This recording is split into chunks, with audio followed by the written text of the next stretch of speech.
Isang pagbati po ang nais pong ipaabot natin sa lahat ng mga kapatid, kaibigan dito sa New Agutaya. Ang ating programa ay pinapanood sa iba't ibang bansa. International po itong ating program. Naka-televise, napapanood sa channel 3ABN, sa Facebook, sa YouTube. Kaya hindi po tayo lang ang makikinabang sa ating pong pag-aaral sa ating gabi-gabi. Kasama po natin yung staff ng isang self-supporting ministry, ang pag-aralan natin. At ating pong pag-aaralan ay walang iba kundi mapapanood ninyo sa inyong mga sa harapan, sa tarpaulin. At ganoon din po dito sa ating screen, Revelation of Hope. Tuklasin ang dakilang pag-asa sa lilim ng mga hiwaga na nakasulat sa Biblia. Kaya kung kanina ay inyong napakinggan sa pamagitan ni Brother Ronnie, yung iba't ibang boses ng hayop, ay subukan natin bukas ipagaya ang mga tunog nitong mga hayop na nasa ating harapan. Dahil napaka-talented ng ating kapatid na iyon. Na kompletong-kompleto po. Wala lang ho tayong health lecture ngayon dahil medyo atrasado. Ganun po talaga sa pagsisimula. Ano? Hindi natin ma-perfect. Pero bukas ay tsak. Sa health lecture pa lang ay makikinabang na ho tayo. At alam ko, bago ang health lecture ay meron pong mga maririnig din po kayong advice, mga free na consultation dito po sa atin. Meron po tayong mga nurse na nandito, tapos ay libreng mga BP, tapos mga payo kung paano natin mapapanatili ang ating kalusugan bukod pa sa ating health lecture.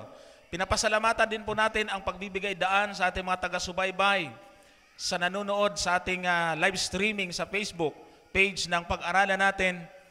At kami bumabati lalo na sa ating care group o kaya ay grupo dito sa Japan, Singapore, Hong Kong, sa US at iba-ibang mga lugar na naabot ng programang ito.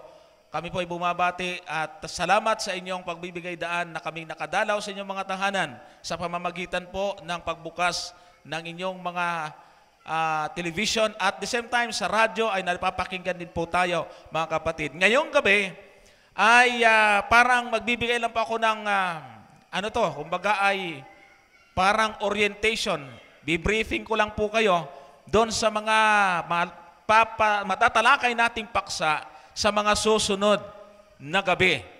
Kaya medyo kalat ang ating pag-uusapan ngayon dahil lahat papasadahan natin pero hindi pa po natin ipapaliwanag isa-isa. Ito pong ating pag-aaral mga kapatid na tinawag na Revelation of Hope ay isa pong aklat sa Biblia, yung pinaka-last book of whole Bible, yung Revelation. Sa Tagalog na inyong mga Biblia, kung mayroon kayong mga Biblia sa inyong mga tahanan, ang Tagalog po na nito ay Apokalipsis. Sa ibang salin, sa Magandang Balita Biblia ay pahayag, sa Bisaya ay bugna, sa King James ay Revelation. Bakit ito Revelation of Hope mga kapatid? No? Ang maraming mga tao ang ayaw na basahin or pag-aralan ang mga tala sa aklat ng Apokalipsis. Pag sinabing Apocalypse, ay talagang ika nga ay nagbibigay sa atin ng curiosity. No? Sabi ng marami, mahirap ito maintindihan at parang walang kinalaman sa kaligtasan. Subalit ipapakita ho namin sa inyo mga kapatid, mga kaibigan, na meron pong dakilang pag-asa mula mismo sa mga hiwaga na nakasulat. Di ba malaking hiwaga yung makikita po ninyo? Meron bang hayop na mayroong 4 na pakpak? Pagkatapos mayroong 7 ulo, 10 ang sungay. Ang hirap po ipaliwanag ng mga yan. Sa ngayong gabi, particular na paksa natin ay ang mga hula para sa panibagong milenyo. Pag sinabi pong milenyo, libo, anyo ay taon. ang edad ho ng mundo ayon sa mga tinatawag po nating naniniwala sa creation, ano? Ay mula sa Genesis hanggang sa pagkabaha sa panahon ni Noe sa gunaw ay 2,000 years ang tagal. At mula sa gunaw hanggang magkatawang-tawa ang ating Panginoon, another 2,000 years. At mula sa ating panahon ng pinanganak ang ating Panginoon hanggang sa atin, ilang taon na? 2017 years. So yung 17 years, pasok na sa tinatawag po nating panibagong milenyo. Kaya ang ating pag-aaralan ngayon ay napapanahon sa noong unang siglo, mga kapatid. Maraming tao ang naguguluhan. Ano ba yung mangyayari sa darating? Yan ang kanilang katanungan. Ano ang ibibigay sa atin ng mga panahong darating? Siguro, naiisip po natin yan. Naitatanong ba natin sa ating mga sarili? Ano kaya ang darating sa atin? Ano kaya ang panahon na doon mamumuhay ang inyong mga magiging apo? Ha? Naisip niyo ba yon? O yung ngayon lang ang naiisip po natin? Sa mga taong merong malawak na panukala sa kanilang buhay, natural na nag-iisip sila. After, sabihin na natin, after 100 years, ano na naman kaya ang mundo? Meron tayo. Kaya, marami po ang nagkaroon ng interest na pag-aralan ang mga panahong darating. Pinag-aaralan nila kung ano ang mangyayari sa mundo. Gusto nilang alamin. Nagtataka sila, nasa ang mundo na tayo ngayon? Ano ang mangyayari? At ano ang kalagayan ng lupa pagkatapos ng ilang mga dekada? Nandyan ang kanilang interest sa mga bagay na ito, mga kapatid. Kasi nandun yung kanilang curiosity tungkol sa mga panahong darating. Meron pong isang magazine na tinatawag na Newsweek Prophecy. At sabi po rito, ay meron pong 40% ng mga tao sa US ang naniniwala na matatapos ayon sa hula ang mundo. At meron siya tinatawag na kinatatakutan yung Battle of Armageddon. Kaya yung terminong ginamit natin kanina, yung Apocalypse, ay meron pong lumabas sa Time Magazine na The Bible and the Apocalypse. No? Isang issue sa Time Magazine na nailagay sa kanilang cover na tumatalakay ito sa katapusan ng mundo. Alam niyo po, nagpapatunay na maraming tao ang interesado tungkol dito. Ewan ko sa inyo kung interesado kayo. Makikita natin, maralaman natin ito bukas kung nandito pa rin kayo. No? Pero alam niyo po, yung topic na ito ay ayon sa survey, ay umabot ho ng 20 million ang binta doon sa gumawa ng isang libro na ang title ay Late Great Planet Earth na sinulat po ni Hal Lindsey. Ibig sabihin, ang mga tao, andoon yung kanilang interest. Sa atin, usong-uso yung lindol, hindi ho ba?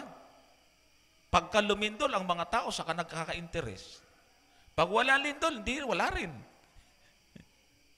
Dapat talaga siguro gunawin na mundo para mapukaw ang ating interest. Nagpapasalamat kami sa inyo, mga kapatid, sapagkat masarap manood ngayon ng mga television. Pero kayo ay nandito. Hindi ho ito aksidente. Kayo po ay iginaid ng Panginoon upang pakinggan ang mahalagang pagtalakay sa ating pong aklat na tinatawag pong Revelation.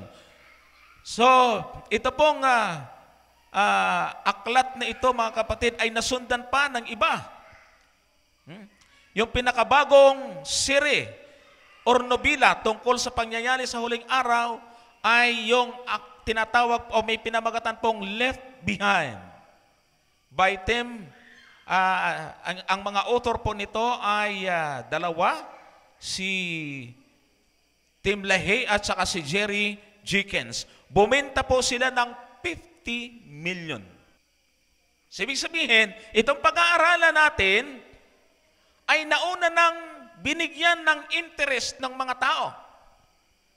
Nobela pa lang, sa libro ay interesado na sila. Kaya ngayon, mga kapatid, ay bigyan natin ng pansin itong mga bagay nito.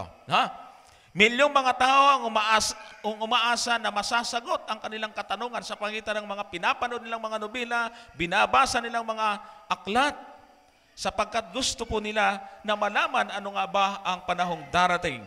Sinamantala ito ng mga TV producers, no? Kaya nga iyan po yung mga lumabas, na mga nobela. At ito pong isang kilalang magaling na aktor, si Bruce Willis, ay nagbida siya sa pelikulang Armageddon.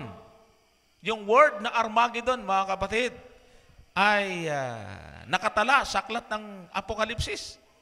Ito yung pinakahuling pangyayari na kahit kailan ay hindi pa nangyayari sa buong mundo. Pero ginawa na ho nilang pelikula. Napakadami po ang nagka-interest at ayon sa record, kumita po sila ng mahigit $200 million sa pelikulang Armageddon. Ang istorya nito ay katang-isip lang ng mga direktor. Hindi iyon ang mismong nakatala rito. Pero ang ating pag-aaralan, mga kapatid, ay kung ano mismo ang nandito sa aklat. Hindi ako direktor, Hollywood director or producer, pero ang akin pong alam ay ipaliwanag ho sa atin ang nilalaman ng Biblia sa ating at kung ano ang itinuturo nito at ibibigay sa ating mensahe na pakikinabangan natin sa ating kapanahonan. Alam niyo po, pag nag-search po kayo sa internet, subukan nyo i-type yung word na prophecy. Pag clinic nyo po yon sa search engine, ay makakahit po kayo ng 22 million na mga link. Ibig sabihin, ganon karami ang mga nag-uusap at tumatalakay tungkol sa mga propesiya ng Biblia. Ay, ang problema lang nila sa 22 million na yan ay hindi natin alam kung yun ba ay naaayon sa nilalaman ng salita ng Diyos. Kaya ngayon, mga kapatid, gusto ko naming ipakita sa inyo na itong ating pag-aaral mula sa salita ng Diyos, pinakahuling aklat ng Biblia, ay magkakaroon tayo ng dakilang pag-asa. Ito po isang Christ-centered presentation ng prophecy. Siguro subukan niyong magtanong sa ibang mga kaibayo natin sa panampalataya, yung mga nangangaral din. Subukan po nating ilista ang ating pag-aaralan dito mga symbolical passages sa Bible at subukan po ninyong itanong sa kanila at kung ano ang kanilang maipapaliwanag. Ang sabi ng iba, walang kinalaman sa kaligtasan yan. Ang hindi nila alam, napapaloob po doon yung napakalaking pag-asa. At ito po ay maibibigay sa atin kung tayo po ay gabi-gabing darating. Kaya darating ang panahon na may kakaroon na tinatawag na krisis, mga kapatid. Pero napakaganda kung pauna na nating nalaman ito sapagkat ito'y nauna nang naitala sa banal na kasulatan. Alam nyo, kahit ang mga Hudyo naniniwala na ang mundo ay talagang matatapos. Kahit na po yung mga Muslim, yung mga Hudyo ay hindi naniniwala na ang Panginoon, yung ipinako sa cross ay yung Mesiyas, pero naniniwala po sila na yung mundo ay darating. Yung Islam ay naniniwala din na ang mundo ay may katapusan. Naniniwala din sila sa Battle of Armageddon, yung huling labanan Yan po. Ayon sa kanilang paniniwala, si Jesus at ang mga imam bilang tagasunod ni Muhammad ay laban sa Antikristo. Kaya ang tatlong malaking relihiyon sa mundo, ang Judaism, Islam at Christianity, ay kapwa naniniwala na ang mundo ay may katapusan. Pero ngayon, marami na lang mga ateista na ang naniniwala na ang mundo ay magugunaw. Marami mga tao, mga kapatid, ang sa halip na pag-aralan ang Biblia, ay lumalapit sa mga tinatawag po nating mga psychic. Ano ho ba itong mga psychic na to, mga kapatid? Ito yung nanghuhula sa magitan ng mga bulang kristal. Ito yung mga pag pumunta ka doon, sasabihin sa iyo kung ano magiging kapalaran mo. Yan po sila. Marami mga tao ang mayroong ganyang mentalidad. Pupunta sa albularyo, sa Quiapo, napakarami. Mananalo ba niya ako sa loto? Nako, balik-balik na siya doon. Inaubos na lahat ng matanda sa Quiapo. Sabi ng matanda, oo, mananalo ka. Tumanda, namatay na lang, hindi mananalo. Naubos na lang yung pera niya katataya, hindi man lang nanalo. So mga kapatid, iwas ho tayo sa mga ganon. Ang mga propesiya sa Biblia ay nakatala na. Pero merong isang kilala, no? Merong isang kilala na tinatawag pong great seer, prophet. Ito po ay si Nostradamus. Si Nostradamus po ay meron pong 100 predictions na ginawa. Siya po ay merong 100 hula na ginawa. At isa sa kanyang prediction or hula ay noong nakaraang taong 2000, year 2000, ang sabi niya ay ang Eastern Europe ay mawawasak sa pamagitan ng nuclear weapon. Kaya lang, lumipas na yung taong yun, 2017 na. Wala namang nangyaring tumamang nuclear weapon doon sa Eastern Europe. Meron pang isa, si Edgar Cayce, isang nagpakilalang propeta. Tinatawag po siyang, binansagan siyang sleeping prophet na namatay noong 1945. No, 1945. Pero nung buhay pa siya, year 2000 daw, ang sabi niya ay magkakaroon ng financial crash. January, may buwan pa eh. Ano? Pero siya din po ay pumalpak, mga kapatid. Meron din siyang prediction na parang kahawig ng katotohanan, pero pag pinag-aralan ay malayo pala sa katotohanan. Maging ang mga taga-Ehipto ay nakasandal din sa mga psychic, yung mga peking, mga manghuhula, mga kapatid. Dahil sa gusto rin nila malaman ang future. Yung Great Pyramid na hinulaan din na magkakaroon ng matinding destruction noong year 2000. Pero hindi naman nangyayari. Marami pang kung ano-anong prophecy na mangyayari, halos isang taon ang kanilang itinuro. Na yung taong 2000 ay maraming mga masamang magaganap. Siguro nabalitaan din po yun, tinatawag na computer backdown. Nababagsak daw, ang lahat ng computer ay hindi nagagana noong year 2000. Maraming nagpanik nung taong yun. Pero wala namang nangyari. Kung titingnan po ninyo sa picture, ang ating mundo, mga kapatid, ay parang isang bomba na ang mitsa ay maiksi na lang. Malapit ng sumabog. Ang Biblia ay itong ating aklat na ini-encourage kong ating pong bigyan ng pansin, mga kapatid, ay naglalaman ng mga patunay sa nakaraan, panahon at sa darating. History at saka prophecy. Hindi ito katulad ng mga huwad na mga propeta at psychic na hindi nangyari ang kanilang mga hula. Ang mga nakasulat dito, mga kapatid, ay accurate. No? Maraming mga nakatala dito ay nangyari na at ang ilan ay mangyayari na. At ayon nga po rito sa research, ano po, ang buong Biblia ay meron pong 800 na mga talata na prophetic. At 90% doon sa 800 verses na yan ay nangyari na. Ibig sabihin, 10% na lang ang natitira. Mangyayari at tiyak na mangyayari sapagkat yung 90% ay nangyari na. Ang mga kabataan ngayon ay hindi gaanong interesado pagdating sa ganitong mga bagay. Okay pa siguro yung pong baga sa araw ay palubog na. Ano? Yung mga kabataan ay kulang ng interest. Pero ang totoo, yung kanila mismong mentalidad at takbo ng kanilang isipan ay nasa propesiya na rin ng Biblia, mga kapatid.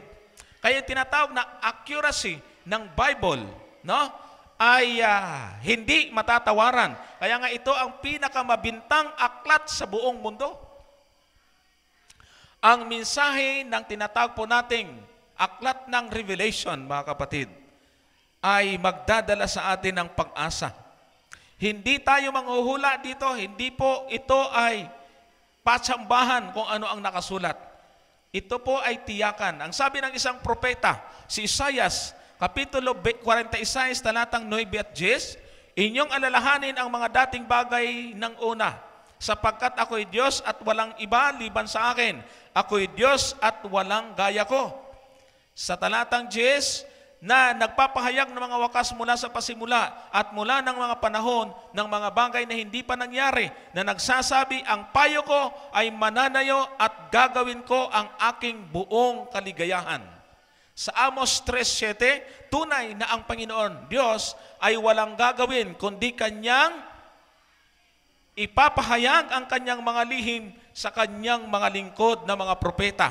Kaya ibig sabihin, ang sumulat po nitong Biblia, mga kapatid, ay mga taong ginamit ng Diyos. Hindi mismo sa kanilang sarili nang galing ang kanilang isinulat. Kasi po may mga pilosopong tao. Ba't ako maniniwala dyan? Sulat lang naman ng tao yan. Pag mayroon narinig ka nun yan, pakitanong nga. Ano ba ang gusto nyong sumulat ng Biblia? Manok. Iwan ko kung maintindihan natin. Kalabaw. Aso. Pusa. Pag anghel, hindi mo maintindihan ang salita ng anghel. Kaya ginamit ng Diyos ang tao, gagamitin ang sarili nilang lingwahe kasi ang magbabasa nito ay tao din. Ang totoo, yung mga taong may ganong mga kaisipan na namimiloso po, tagawa lang ng tao, sila po yung mga taong nakasubok ng magbasa ng Biblia, kaya lang, nang basahin nila, tinatamaan ang kanilang sarili. Sapagkat ang salita ng Diyos ay parang tabak na may 2 talim. Ang mga nakasulat dito, mga kapatid, ay hindi dapat natin pag-alinlanganan. Mahal tayo ng Diyos, kaya niya ipinadala at ipinasulat itong Biblia. Ito ay kasangkapan ng Diyos upang bigyan tayo ng pag-asa. Hindi tayo matatakot kahit ano pa ang mangyari sa darating na panahon. Hindi katulad ng ilang mga nanghula na hindi natupad. Ang mga nakasulat dito ay tunay na mangyayari. Narito ngayon ang magagawa natin. Kung titingin tayo sa pahayag ng Diyos, ang ating isipan, ang ating pananaw, ay ating bibigyan natin ng atensyon. Ang mga nakatalaho dito ay para tayong, sabi ni Apostol Pedro, ay para tayong lumalakad na may dalang ilaw. Sabi po niya, 2 Pedro 1:19, at kami ay mayroong lalong panatag ng salita ng hula na mabuti ang inyong ginagawa kung ito'y inyong sinusundan. Na gaya ng isang ilawang lumiliwanag sa isang dakong madilim hanggang sa pagbubukang liwayway, at ang tala sa umaga ay sumilang sa inyong mga puso. Si Jesus ang tala sa umaga. Ibig sabihin, pag binasa ho natin to, ang makikita ho natin dito ay ang buhay ng ating Panginoon, kung ano ang ginawa niya para sa ating lahat. Mahalaga po ang pagkakilala sa ating Panginoon. Kasi kung hindi natin siya kilala, hindi man natin siya nakita, ay walang patutunguhan ng buhay natin. Tayo magkakaroon ng interest sa mga bagay tungkol sa Panginoon. Kaya maraming mga tao walang kainti-interest sa aming karanasan sa pangangaral, mga kapatid. Hirap na hirap talaga kami mag-invite. Mabuti dito at meron pong mga taong malambot ang puso at isip. Pero sa ibang lugar, perting gaya. Ang tigas, lalo na sa mga syudad. No? Kaya nga kami galing Manila, mas gusto pa namin pumunta rito eh. Dahil ang mga tao dito sa New Agutaya ay nagbibigay ng pansin sa mga ganitong mahalagang gawain, mga kapatid. Ang Apokalipsis ay naghahayag sa mga huling mensahe ng Diyos o sa lahat ng at patungo sa lahat ng mga tao. Samantalang sa iba ay ang Apokalipsis daw ay nakakalitong aklat. Kahit na ang mga Bible scholar, mga kapatid, aminado na may nakakalito. Imagine, tingnan niyo po, no? Makikita po ninyo yan. 4 na nakasakay sa kabayo. Iba-iba ang kulay. Ang unang kabayo ay puti. Ang nakasakay ay may hawak na pana. Ang pangalawa naman ay pula na may hawak namang itak or tabak na may dugo. Tapos yung pangatlo ay itim na may hawak na timbangan. At yung pang-apat ay kabayong maputla na ang tawag ay kamatayan. Paano mong ipapaliwanag yung mga bagay na yan? Anong papapala natin? Pero mga kapatid, wag lang tayong aalis. Hihimay-himayan natin yan. Sapagkat ang mensahe sa likod ng yan ay napakaganda. Matututunan po natin yan. Sapagkat niloob ng Panginoon na yan ay ating pong maunawaan. Tapos ay mayroon pang inilarawan. Sa aklat ng Apokalipsis, isang hayop, may 7 ulo at 10 sungay. Pagkatapos nakatala pa dito sa aklat na ito, yung 666 na pinagkakaguluhan ng mga tao ngayon.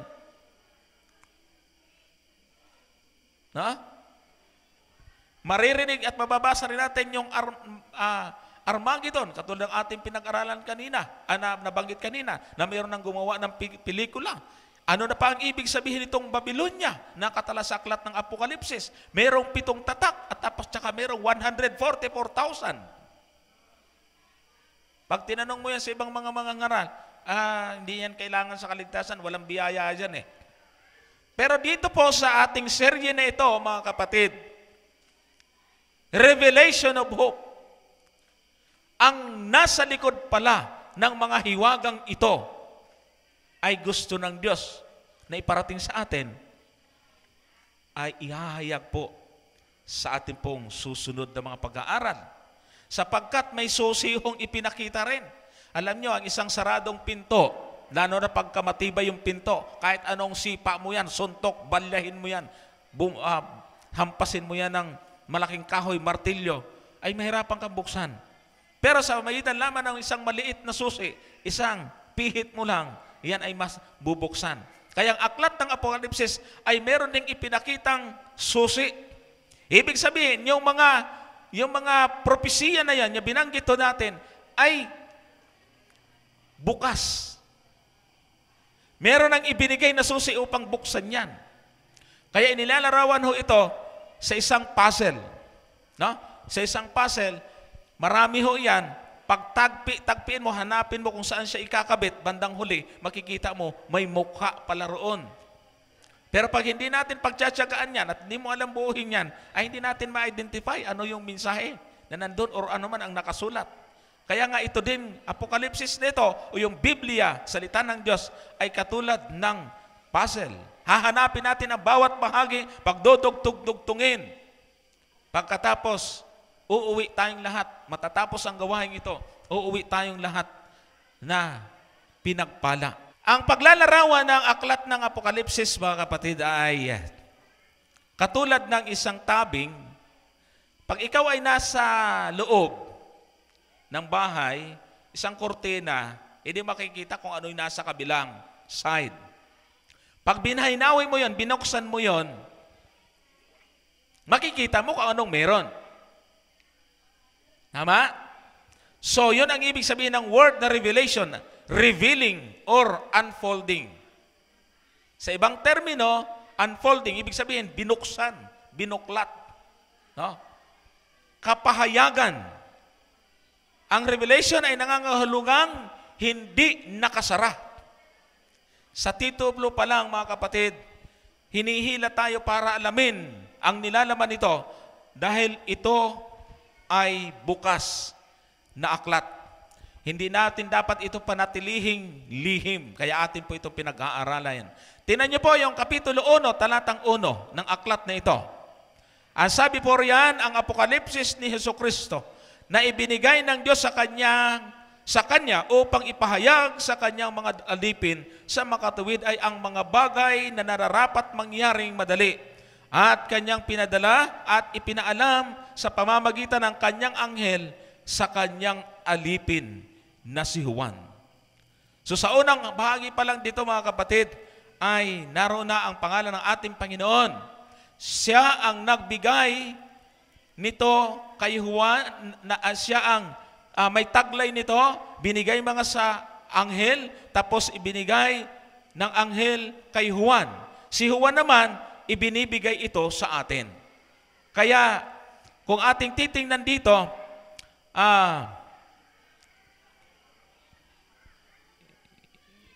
kung ating pag-aaralan, ibig sabihin, ito ay ang buhay ng Panginoon kasama ang Kanyang mga lingkod. Nakasintro ito sa ating Panginoon. Ang mensahe ng aklat nito ay tungkol sa ating Panginoong Hesus o tagapagligtas at sa Kanyang bayan. Kaya natatakot yung ilan na ito ay pag-aralan sapagkat meron nakasulat daw dito na Great Tribulation. Anong ibig sabihin ng Great Tribulation, mga kapatid? Or malaking kabagabagan. Meron akong nakausap ayaw kong pag-aralan yan. Pero nakakatakot yan. Magkakaroon daw ng matinding kabagabagan sa huling araw.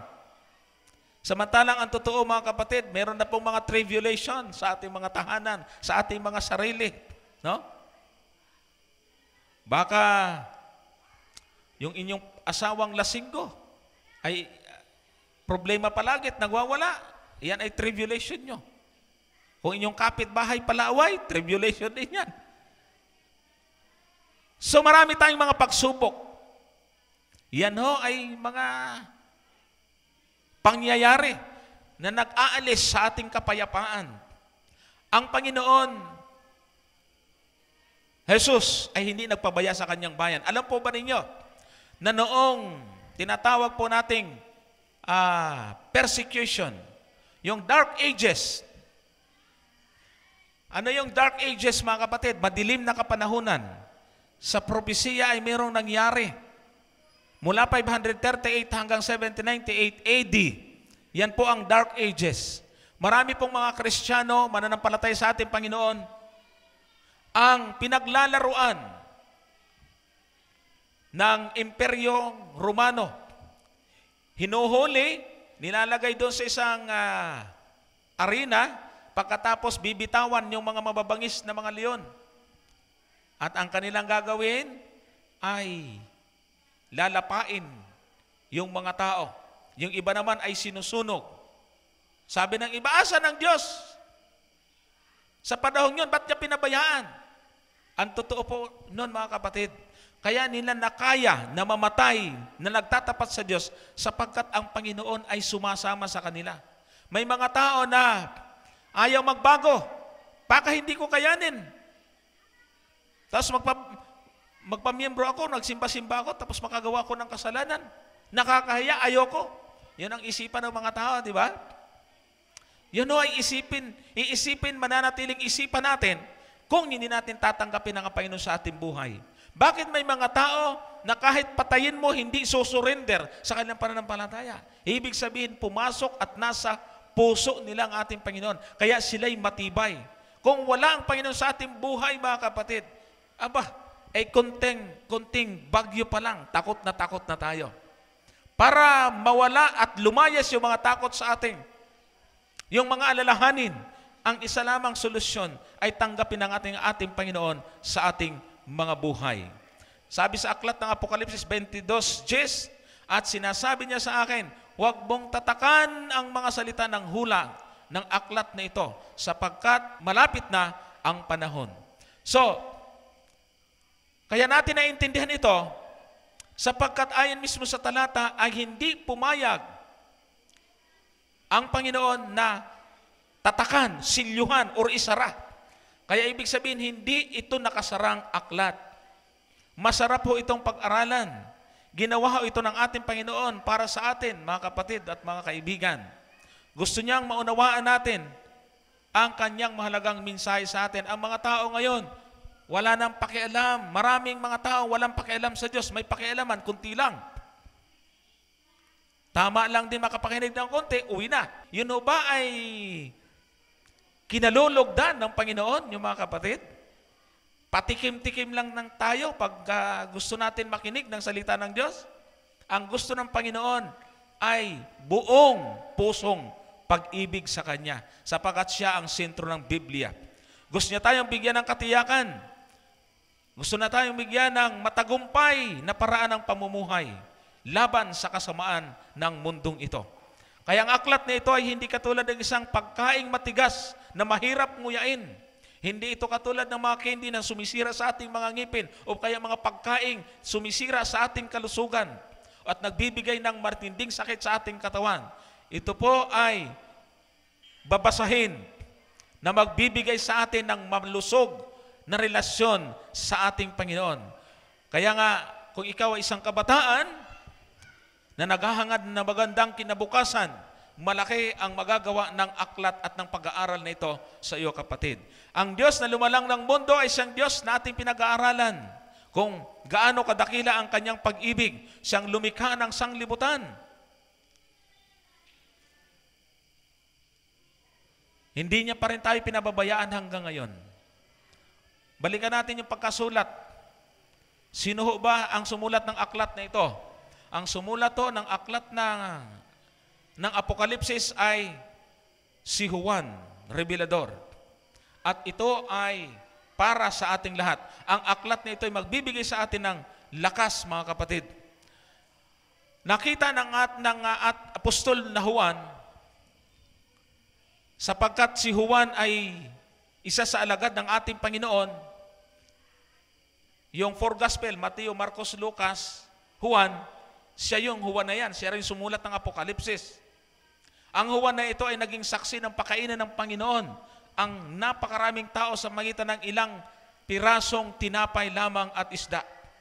Saksi din si Juan ng pagilingin ng Panginoon yung bulag.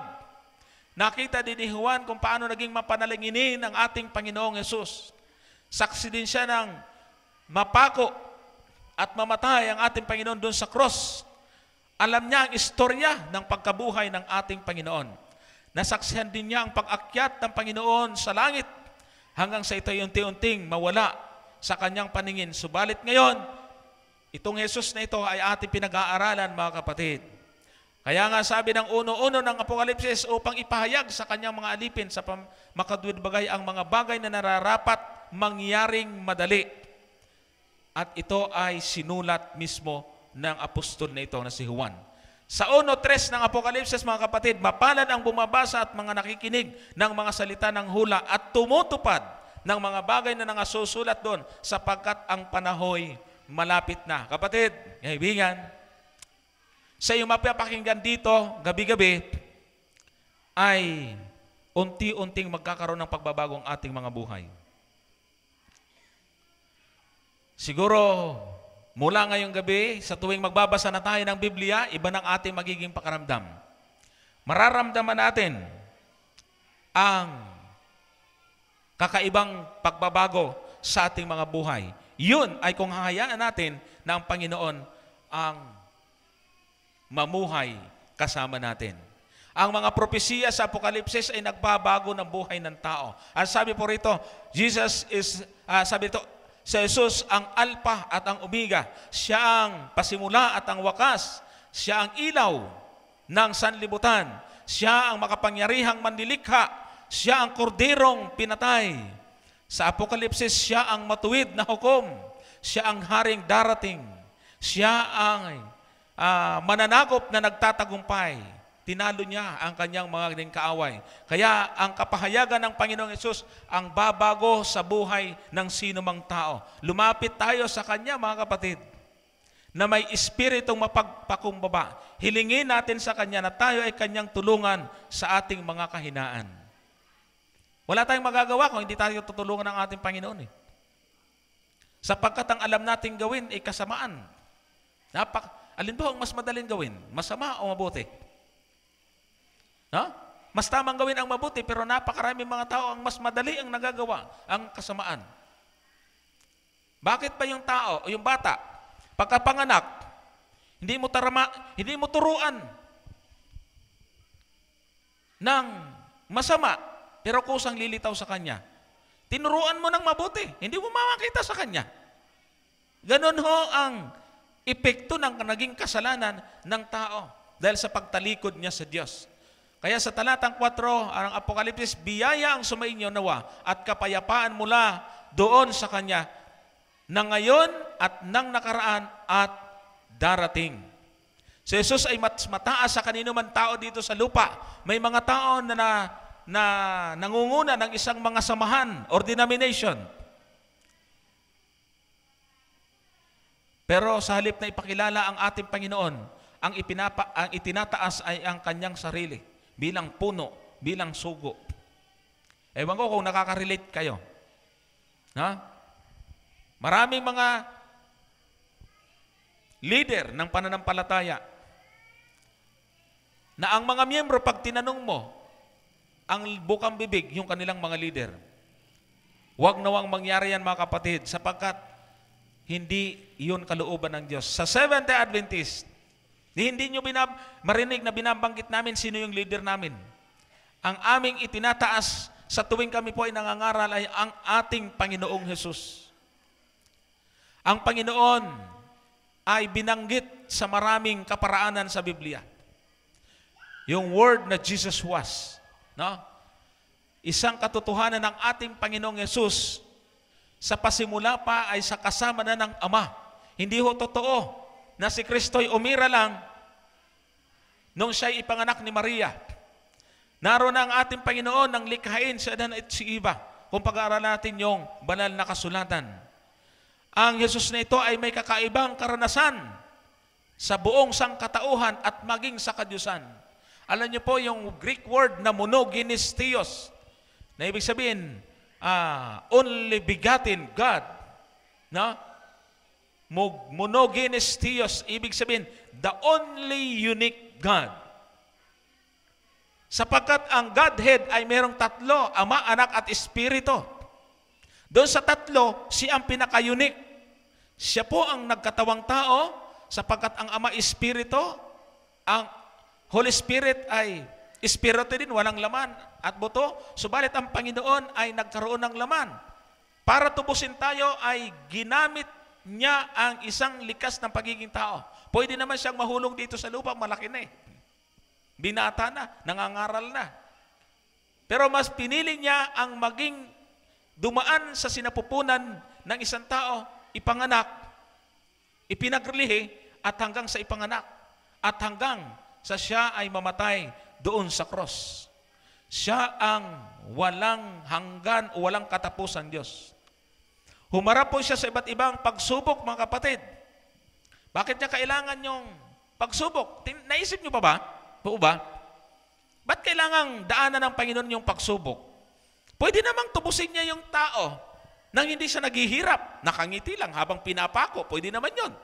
Pero bakit nananalangin siya? Hirap na siya. Bakit niya kailangang maramdaman itong mga bagay na ito? Ang sagot po niyan, mga kapatid, ay para maging halimbawa. Ibig sabihin, ang mensahe sa atin yan, kung ano ang nararamdaman niyo ngayon kay kapatid.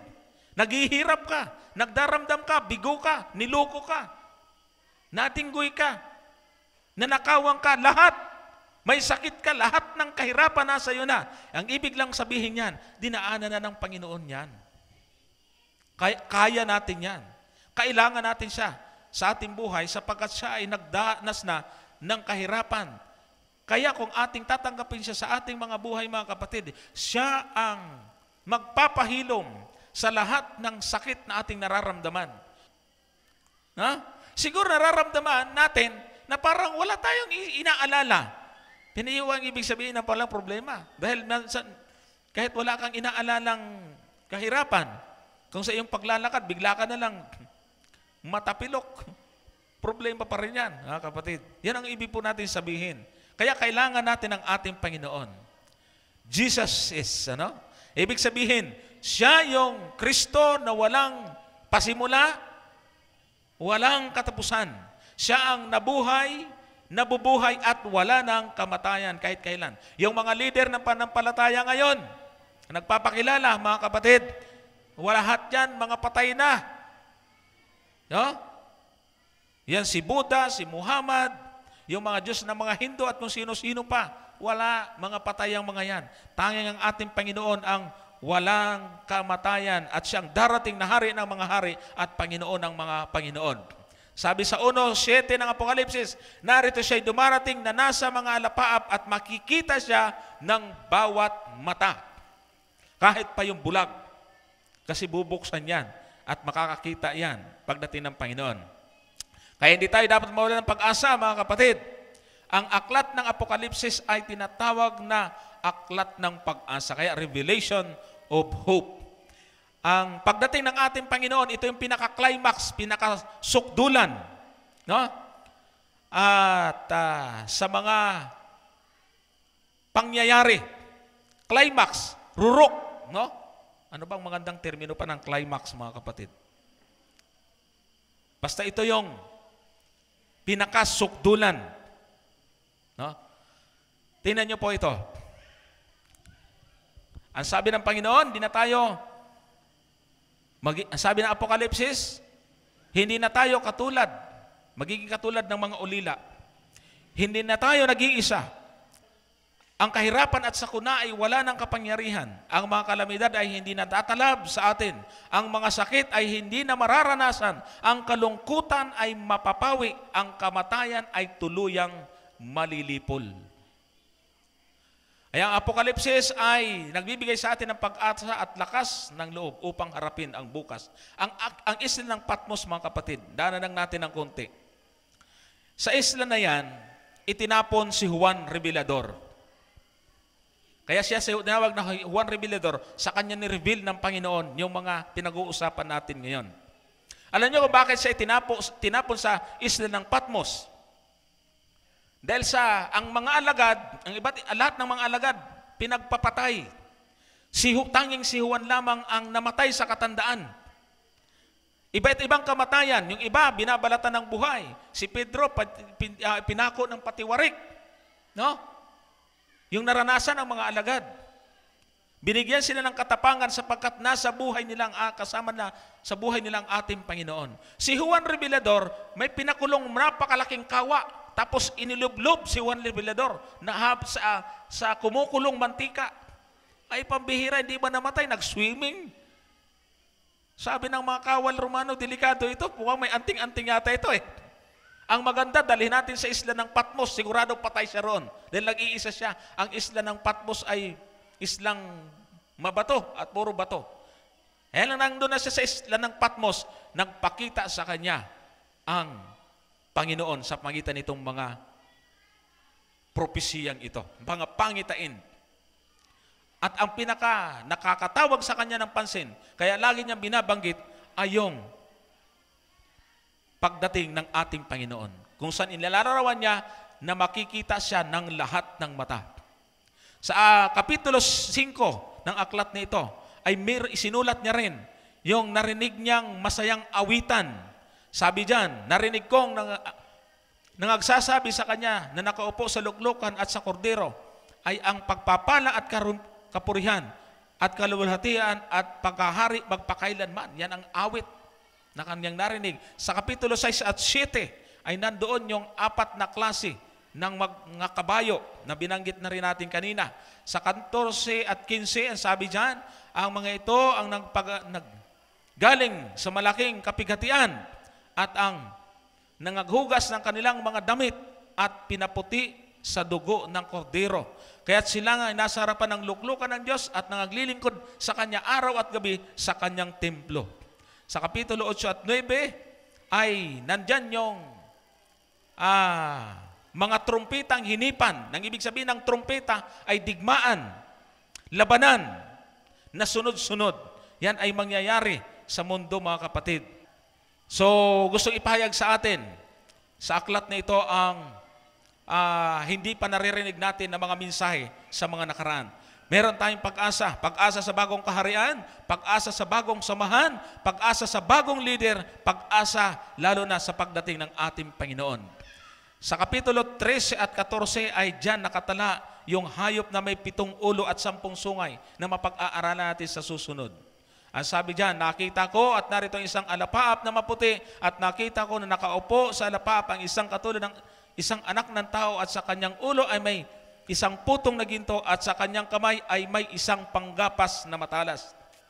At lumabas ang ibang anghel sa templo na nagsumisigaw ng malakas na tinig doon sa nakaupo sa alapaap, ihulog mo ang iyong panggapas at gumapas ka, sapagkat dumating ang oras ng panggapas, sapagkat ang aanihin sa lupa ay hinog na. Ang karit, simbolo ng paggapas. Ibig sabihin ng talatang yun, mga kapatid, malapit nang mangyari na ihahagis ang panggapas sa lupa. Pagka nag-harvest time, ay aalisin yung mga palay, ihiwalay sa mga damo. At ihiwalay na rin yung mga ipa o yung mga walang laman na mga trigo sa tunay na trigo. Ibig sabihin, darating na yung panahon, mga kapatid, na yung hindi karapat-dapat ay ihihiwalay na ang mga tapat. Paghihiwalayin ng Panginoon. At yun ay magaganap sa kanyang pagdating. Binanggit po, mga kapatid, dito ang huling 7 salot. Ito yung nakakatakot. Pahapyawan natin saglit. Unang salot, sugat na masama. Matinding sugat. No? Masakit. Kung kayo nagkaroon na ng pigsa, walang binatbat yan. Sapagkat napakatinding sakit ang mararamdaman natin. Ang pangalawa, ang dagat ay magiging dugo. Ang pangatlong salot, ang ilog ay magiging dugo. Ang pang-apat na salot ay magkakaroon ng napakatinding init ang araw. Masusunog ang mga balat ng tao sa matinding init. Tapos magkakaroon ng napakatinding kadiliman. Imagine napakadilim ng mundo. Wala kang makita. Pero napakainit naman. Ang hirap niyan.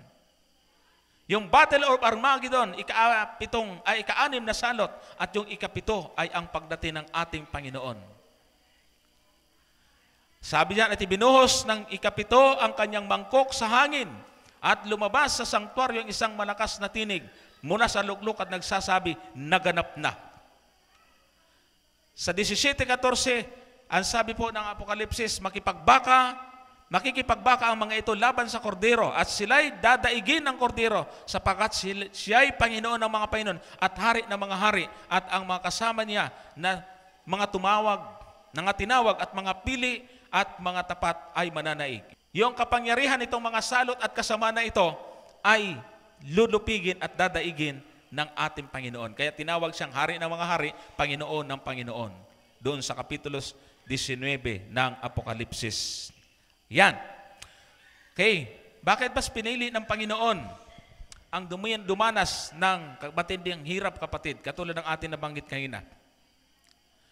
Kung tayo po ay makaranas ng mga kahirapan sa buhay, ibig sabihin, alalahanin lang po natin na ang Panginoon nga ay naghirap, tayo pa. Tingnan nyo, mabuti. Isa itong, kumbaga, formula Napakaraming mga mareklamong tao ngayon, di ba? At para hindi ka magreklamo, pag nakakaranas ka ng pagsubok, isa lang isipin mo, yung Panginoon nga naghirap, ako pa. Siguro mawawala yung ating pong reklamo, ang ating mga paghihinanakit. Minsan tinatanong pa natin, Panginoon, bakit noon? Wala naman akong masamang ginagawa. Ba't kailangan kong maranasan to? Ba't hindi nilang kapitbahay namin nagkasakit? Ba't ako pa? Ba't yung anak ko pa ang nilalagdat, minamalarya? Di ba? So, ibig sabihin, ay alalahanin lang natin na meron ngang tagapagligtas na pako doon sa cross. Naghirap siya. ang ganda-ganda ng kanyang tahanan doon sa langit, bumaba rito para saluin ang paghihirap, para ipakita sa atin at magpakita ng halimbawa sa atin, mga kapatid. Lagi nating titingnan ang panahon na ipinangako na siya ay babalik para sa atin. At nangako po siya sa 21:4, papahirin na ang mga kahirapan, yung luha sa ating mga mata, at hindi na magkakaroon ng kamatayan, hindi na magkakaroon pa ng dalamhati o ng pananambitan man o ng hirap pa man. Ang mga bagay ng una ay naparam na. Ayan. Gusto niyo po ba yon, mga kapatid? Na yung mga nararanasan nating hirap ngayon ay pawiin ng Panginoon? Nais tayong iligtas ng ating Panginoon. Sa kahirapan, sa kalungkutan, nais ng Diyos na dumating ang panahon na wala nang luhang aagos sa ating mga mata. Wala nang karamdaman, babaguhin itong ating katawan. Ang mga kalungkutan, hirap, kabiguan, lilipas na lahat. Sa panahong iyon, ipapahayag ang dakilang Diyos ng buong sansinukob. Bago tayo magtapos, gusto ko pong ikwento itong true story. Sa panahon po ng World War II, yan ang mga Air Force ni Hitler. Pinapaulanan ng bomba yung London. Napakatindi yung nangyari sa lugar na yan. Sa bawat gabi, ang mga naninirahan doon ay napapalibutan ng mga sumasabog na mga bomba. Kaya ang iniwan at ang nangyari po, ang resulta ay wasak na kalagayan ng lugar na yon. Meron pong isang pamilya na may 3 anak. Nanatili sila sa kanilang bahay. Nagbabagsakan yung mga bomba sa kanilang palibot. Subalit sila ay nanatili sa kanilang tahanan. Sa kasamaang palad, tinamaan ang nanay at ang 2 anak ng bala at namatay. Ang naiwan ay yung tatay at yung bunsong anak na babae. Nakasurvive po sila. Pansamantala, tumigil ang pagpapaulan ng bomba. Lumipat ang magtatay doon sa bomb shelter. Pero after 2 days, ayan na naman yung mga tura-tura, andyan na naman yung mga pampasabog na nilalaglag. Kaya habang palibasa sila nasa bomb shelter, hindi naapektuhan, pero napakadilim. Yung maliit na batang babae nanginginig sa takot. Hindi siya makatulog sa gabi. Ang sabi niya, Daddy, natatakot ako. Hindi ako makatulog, sabi ng batang maliit.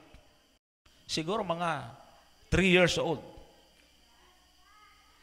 Sabi ng ama, anak, huwag kang matakot, nasa bomb shelter tayo. Hindi tayo maaano.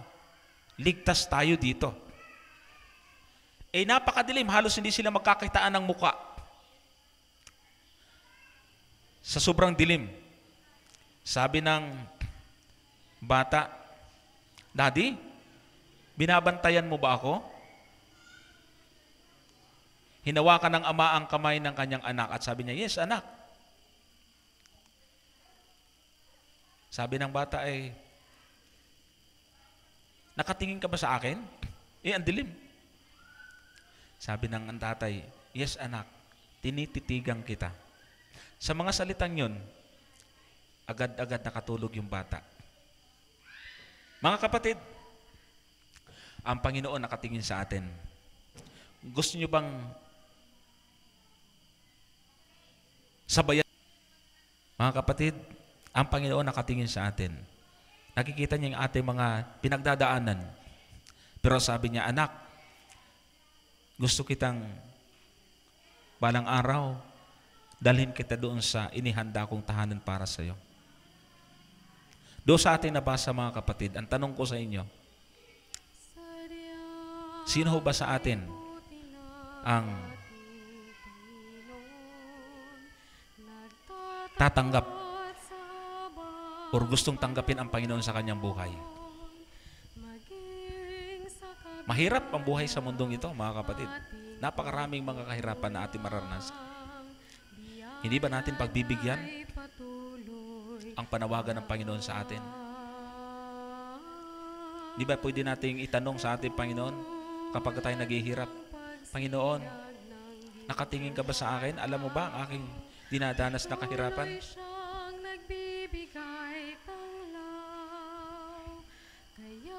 Hindi ba ang sarap ng ganong pakiramdam, mga kapatid? Na meron tayong namumuong relasyon sa ating Diyos. Hirap na nga tayo. Wala pa tayong relasyon sa ating Panginoon.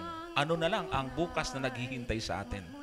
Sa ating mga nanonood sa mga telebisyon, sa internet, saan ka mang naroon, kapatid, ang Panginoon ay nangungusap sa iyo. At sa atin lahat ng mga nasa bulwagang ito, ang Panginoon ay nananawagan sa atin. Sa ating palibot, mga kapatid, sa ating mundo, siguro dito sa ating lugar hindi natin nararanasan. Pero sa ibang bahagi ng Pilipinas, sa ibang bahagi ng ating sanlibutan, sa ibang mga bansa, ay napakarami mga taong nakakaranas ng mga kahirapan. Maaaring hindi literal na bomba ang nahuhulog sa ating palibot, sa ating tabi. Maaaring ito mga bomba ng mga pagsubok. Hindi literal na dilim, kundi dilim sa kawalan ng pag-asa. Ang Panginoon na nanawagan sa atin. Siya na pinanggagalingan ng liwanag ay tumatawag sa atin ngayon. Ang purpose ng ating pag-aaral at paghahayag ng mga propesya dito ay ilapit po tayo sa ating Panginoon at tagapagligtas. Ang sabi ng aklat ng Apokalipsis, ang kanyang mata ay nasa lahat ng dako. Hindi siya namimili. Anuman ang iyong kainaaniban, anuman ang iyong paniniwala, mahal tayo ng Diyos. Lahat tayo ay minamahal ng ating Panginoon. Siya lagi naghihintay na tayo manumbalik sa Kanya, mga kapatid. Sa maraming mga kaparaanan, ginagawa ito ng Panginoon. Kaya itong ating ginagawa po rito ngayon, ay hindi ho ito tsamba. Ito'y paraan ng Panginoon upang tayo ay tawagan na siya po ay ating paglingkuran. Siyang Diyos na dakila ay gumagawa ng paraan upang tayo ay tawagan. Mga kapatid, sino ho sa ating kalagitnaan ang nais tanggapin ng ating Panginoon sa kanilang buhay at nais na isama namin sa aming mga panalangin? Pwede ho ba natin ito pakita sa magitan ng pagtaas ng ating kamay? Yung mga taong tatanggap sa Panginoon, sino po? Pakitaas po ang mga kamay. Maraming salamat po. Tayo po ay tumayo sa ating pong pagtatapos sa magitan ng isang panalangin. Dakilang Diyos, awang banal na makapangyarihan sa lahat. Narito po ang aming mga kapatid, kaibigan sa lugar na ito. Inyo pong niloob na sila ay makarinig na mahalagang mga mensaheng ito. Marami pong mga mahalagang mensahe at impormasyon at katotohanan tungkol sa kaligtasan na aming pag-aaralan sa mga susunod na gabi. Panginoon, tanggapin sa inyong kaharian ang aming mga kaibigan, mga kapatid na narito ngayon. Lalo na yung mga nagtaas ng kanilang mga kamay, gandin yung mga nag-aalinlangan. Lahat po kami ay alam namin na kami ay inyong binamahal. Ang aming dalangin, Panginoon, magkasama-sama nawa kaming lahat sa paglilingkod sa inyo upang sa inyong pagdating, kaming lahat ay sama-sama din doon sa langit na bayan na inyong inihanda sa bawat isa sa amin. Patawarin kami sa aming pagkakasala at pagkukulang. Ang lahat ng ito ay aming hinihiling sa pangalan ng aming tagapagligtas, ang aming Panginoong Jesus. Amen. Dahil po sa inyo, nakita nila ang liwanag. Nalaman nila ang katotohanan. Natunto nila ang daan. Natutunan nilang magtiis. Nakilala nila si Kristo. Naramdaman nila ang pag-ibig ng Diyos. Maraming nanumbalik sa pananampalataya. Nalaman nila kung paano maligtas. Lumawak ang gawain ng Panginoon.